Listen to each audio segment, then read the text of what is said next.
आज आमच्या रयत शिक्षण संस्थेच्या श्री नागेश्वर विद्यालय षटपळगडे या विद्यालयामध्ये कला शिक्षिका सौ गाडेकर मॅडम यांच्या मार्गदर्शनाखाली आकाशकंदील बनवण्याची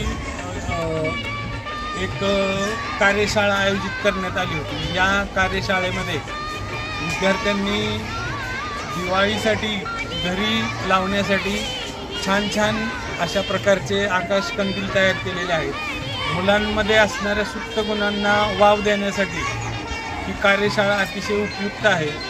आज विकसित भारत या अभियानांतर्गत लोकल फॉर वोकल या थीम अंतर्गत विद्यार्थ्यांनी हे आकाशकंदील बनवलेले आहेत।